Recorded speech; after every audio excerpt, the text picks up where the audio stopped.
by transcription.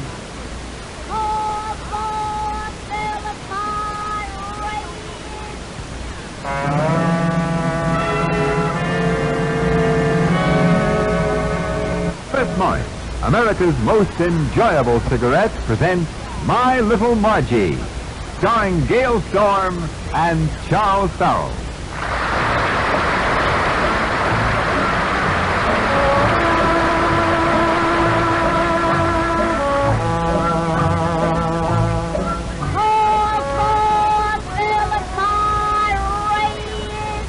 Yes, call for Philip Morris, because something wonderful happens when you change to Philip Morris. And the wonderful thing that happens is that you feel better right from the start. Remember, Philip Morris is the cigarette recommended by eminent nose and throat specialists, because Philip Morris is the one cigarette that avoids the main cause of irritation present in all other leading brands. For your own good, your own comfort, your own greater smoking pleasure, call for America's most enjoyable cigarette. Call for Philip Morris.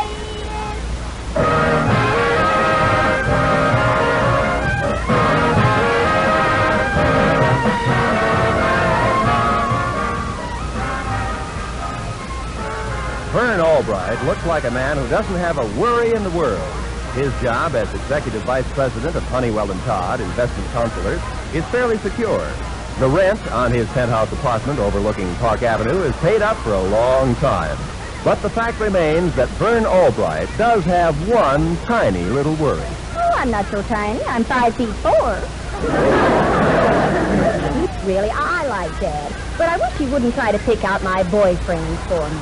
I don't try to pick out your boyfriends for you, but I can't understand why you prefer a droop like Freddie Wilson to that nobleman you met last week. I just happen to like Freddie. Well, there's no comparison.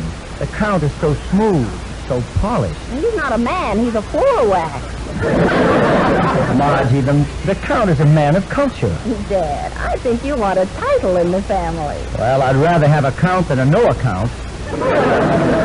Dad, whenever we've had a disagreement, we've always been able to reach some sort of a compromise. That's right.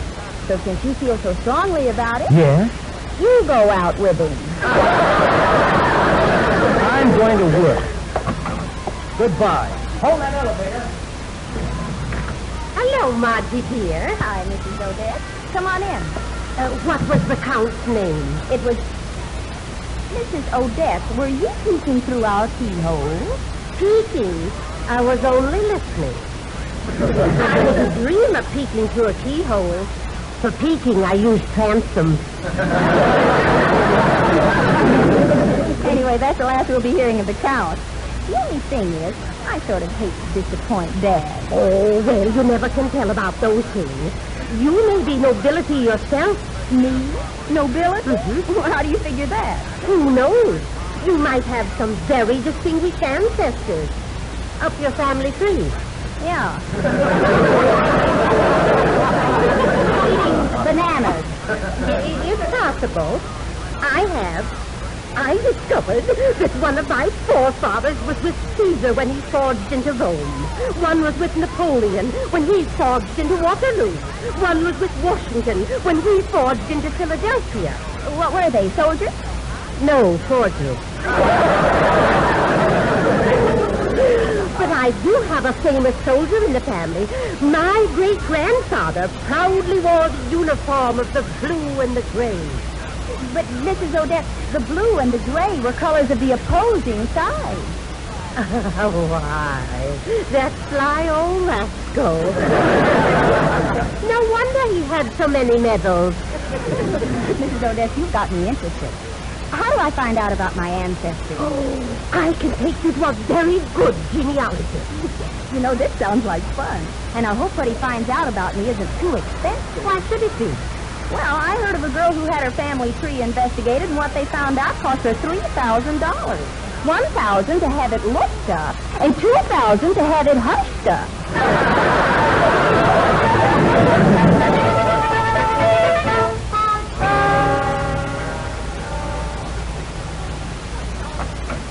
Oh, Freddie, come on in. Margie, You were so excited I couldn't understand half the things you told me over the phone. What did that genealogist say, anyway? Get set for a shock. What do you mean? I'm a princess. You're a what? A princess. He traced my lines clear back to a royal family, the extinct house of Grosvenor. They ruled the former Balkan kingdom of Moldavia. Moldavia? Moldavia. We even have a family crest. Isn't it exciting? Yeah. One of my ancestors even had her boyfriend beheaded. Now it's getting exciting. In fact, it's too exciting for me. Bye. Oh, it doesn't mean anything. The house of Grosvenor is gone, and Moldavia doesn't even exist anymore. Margie, look, take my advice. Give the whole thing up. I know your father, and he won't like it. You don't know the half of it. He'll hate it. Uh-oh. What is it? The royalty's only on my mother's side. My father's a commoner.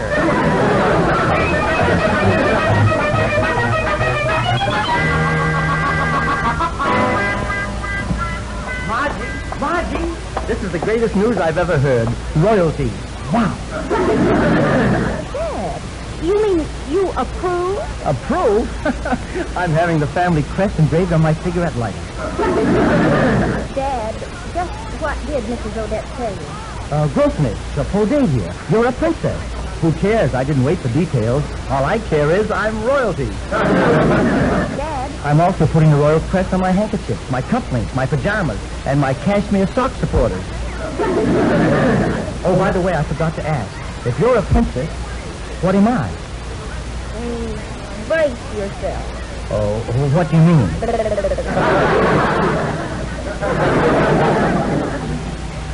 Come in. Package for Albright from Lacey's department store. Oh, yeah. Package? Some new towels I ordered, monogrammed with our crest. Dad, not our crest. My crest. I'm the only royalty. It goes back on Mother's side of the family. What? Oh, I'm sorry, Dad. You're a commoner. Oh. Well, tell me, Princess, may I use one of the towels once in a while to wipe my common face? Dad. Please what? Anything for your Grosvenorian majesty. Grosvenorian majesty? From Moldavia? Yes? Princess at last! Hey, get off your knees. Oh, I kiss your hand. I kiss your foot. You really get around. What's this all about? I am also descended from House of Grosvenor. I am Boris, Grand Duke of Moldavia. A Grand Duke? Well, what are you doing here? I'm in exile. How can you be in exile? The country doesn't exist. Who can understand politics? But you're a delivery boy for Lacey. No, I just quit. Let them get another Grand Duke. From now on, I work only to restore a Grosvenorian princess to the throne. You, most noble, illustrious, and sublime majesty. Are you serious? No, Moldavia. The monarchy must be revived.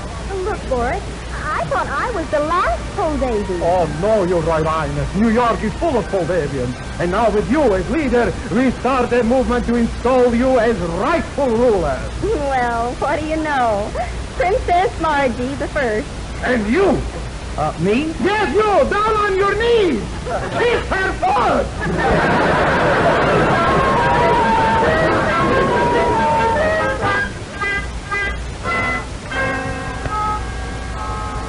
Now listen, Freddie. From now on, we'll be associating with nobility. Do you know how to talk to them? I think so. Well, what do you call a countess? Your ladyship. All right. And how do you address a duke? Your lordship. Right. And how do you address an admiral? Your battleship? Freddie, this is serious to me. I'm sorry, Margie. Oh, I just remembered something. You ought to complain to your landlord. Complain about what? Out in the hall, right in front of your door. There's a dead guy. What? Good morning, Your Highness. Boris, what are you doing down there? All night I sleep on the floor in front of your apartment. Well, That must have been awfully uncomfortable, sleeping on a hardwood floor. So what? When we get to Moldavia, I'll get a soft hardwood floor. You aren't dead. No? What about you? No, the princess and I have things to discuss. So, out. Go on, you don't have to push. From now on, princess, I guard you, protect you, wait on you hand and foot. I only ask to be your humble servant. Good morning, all. Margie, what's for breakfast? Silence, peasant! It is forbidden to speak directly to princess. How's that again? All communications to Her Highness must be through me. Now, just a second. What's going on around here? Tell him my Highness can't help it. It's regal rules. Her Highness can't help Well, it. she'd better help it. If she doesn't, tell Her Highness, the most noble, illustrious, and sublime Crown Princess of Moldavia, I'll cut off her allowance.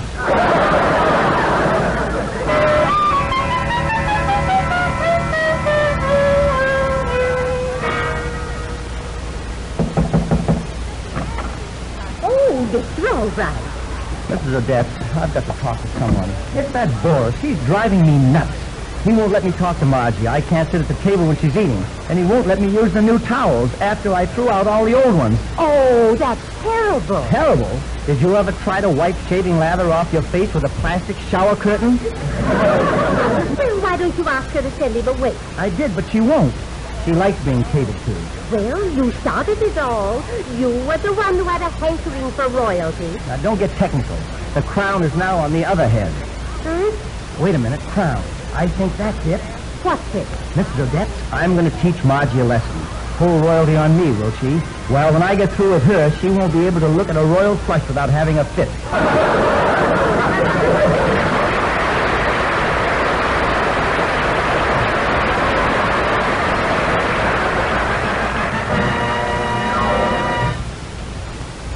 Friends, Christmas will be with us very soon.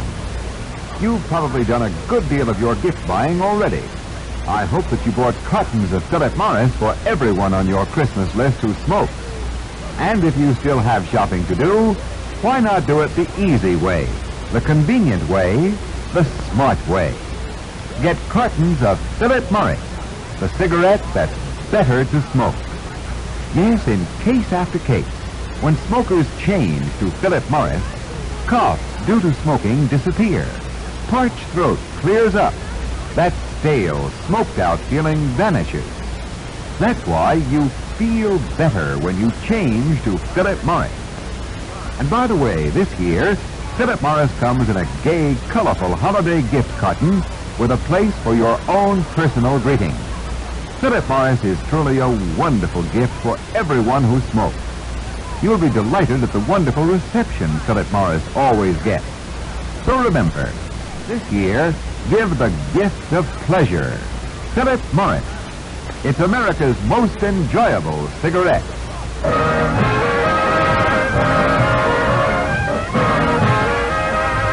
And now back to My Little Margie, where we find Vern just outside his apartment door. Say, who's that with him? Oh, that's his friend Joe. Now, Joe, you sure you don't mind going through with this? After the way you tipped in my restaurant? Say not. Hey, incidentally, what's that phonograph record you got there? Oh, that's a phony news broadcast, Joe. Here's the crown. Now make it good. Yeah. See you later.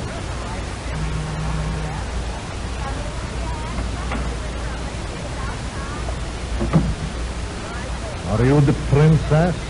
Yes. Who are you?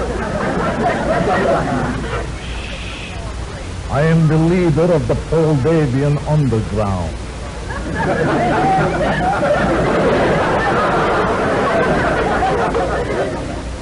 The underground? What is your name? You may call me X.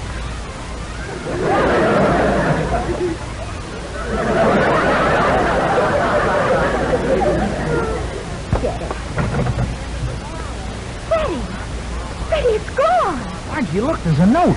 That's it. Dear Princess, down with the house of broken, up with the house of innocence. You are a usurper. The throne is rightfully ours. We have taken the crown.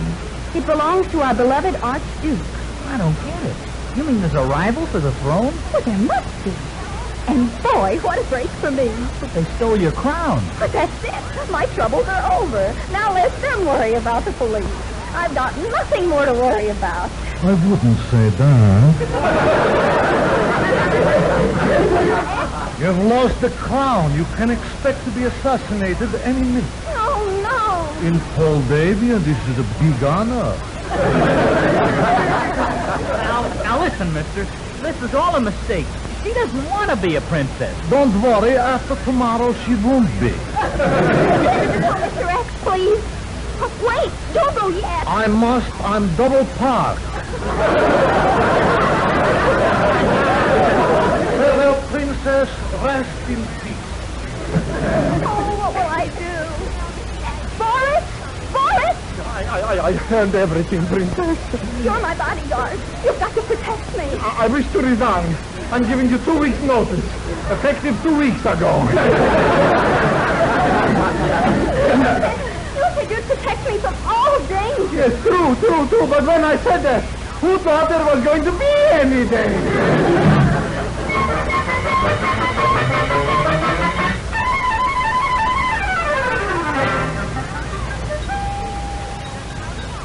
Oh, Dad, I was a fool to ever go for this princess idea. Well, I'm glad you realize that, baby. But worry about it isn't going to help. Your dad's right, Mark. Eat your dinner. No, I suppose so. Pass the soup, please. Stop! Don't eat that soup. Why not? Who knows how they might strike at you? It might be poison. What? It's a favorite method of royalty. You've been eating the food. It hasn't affected you. Oh, I'm probably mistaken. Go on and eat your soup. Well, Freddie, I'm going to give you a job in my royal court. What kind of a job? Oh, a swell one. You're going to be my official food taster. Oh, I don't think I'd be very good at it. I can't eat food. One of the few things that doesn't agree with me. Oh, go on, Margie. Eat. This food looks all right. I think. No, thanks, Dad. I'm not very hungry. I think I'll give up food for a little while, till after the holidays. The Easter holiday.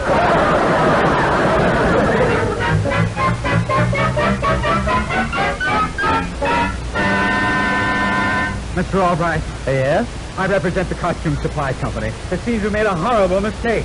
That crown you rented is not an imitation one. It's the real thing. And it's worth nearly $250,000. Well, that's quite a mistake. Of course, it's our fault. But naturally, we would like to have it back. Oh, naturally. It's right here in the closet. Oh. It's gone. Oh, no, it can't be. Have you found it yet? Oh, yes, I just remembered. I left it in my office safe. I'll have it for you the first thing in the morning. Oh, fine. I'll be at your office to pick it up. Good day. Did he fall for it?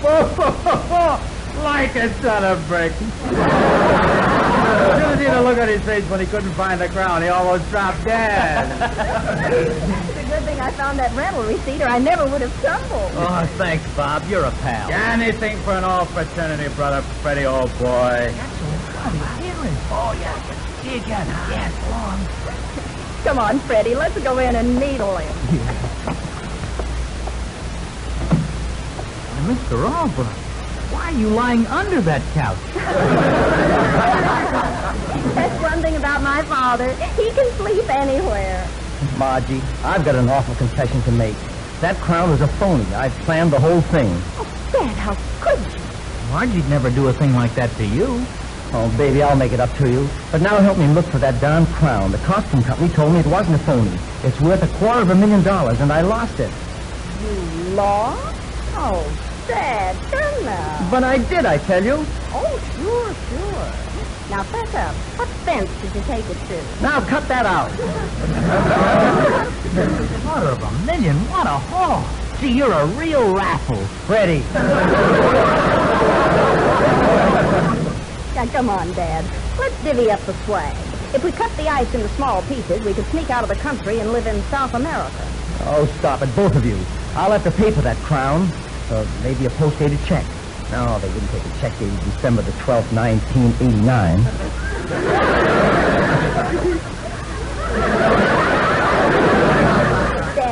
whatever happens, remember, I'll stick by you. Oh, gee, thanks, Margie. You're a prince. No, I'm not. I'm a princess. And to prove it, here's my crown. Margie, you had it under your coat. I'll teach you to have me assassinated on an empty stomach. Boris! Hello, Your Ex-Majesty. For old time's sake, would you please lend me $50? $50? Yes, that phony genealogist sent me a bill. Oh, such a crook. People all over town he swindles. Moldavia. Ha! There never was such a place. Oh, you poor man. What are you going to do now? Go back to the department store? Don't be foolish. I just came from new genealogy. I don't have to work. I'm the king of Slobovia.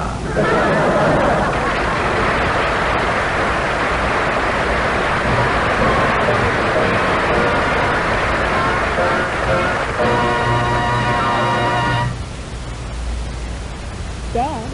Yes, Your Highness. Now cut that out. I think we've had enough royalty for a while. Your humble servant apologizes.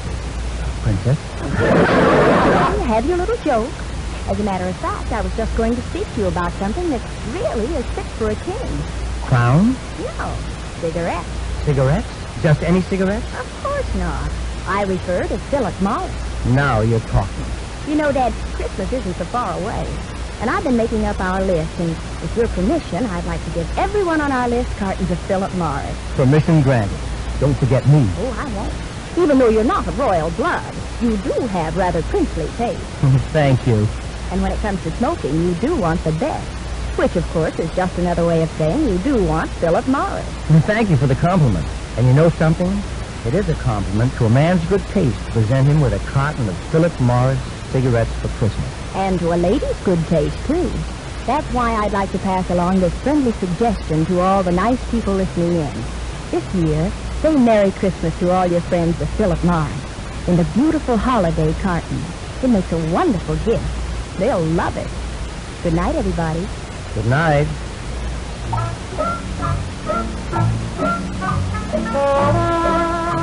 Yes, this year, say Merry Christmas to all your friends with Philip Morris. Remember, Philip Morris is the one cigarette made differently from all other leading brands. And because of this important difference, Philip Morris avoids the main cause of cigarette irritation present in all other leading brands. That's why Philip Morris is actually recommended by eminent nose and throat specialists to their patients who smoke. Yes, when you give Philip Morris, you give America's most enjoyable cigarette.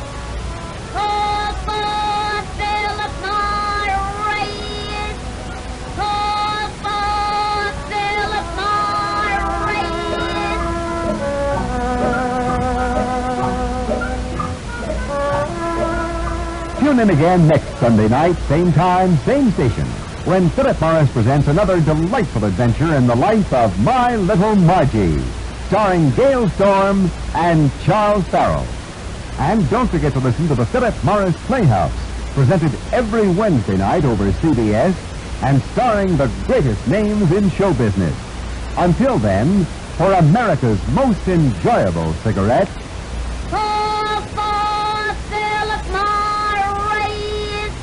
this is Ken Roberts speaking for Philip Morris.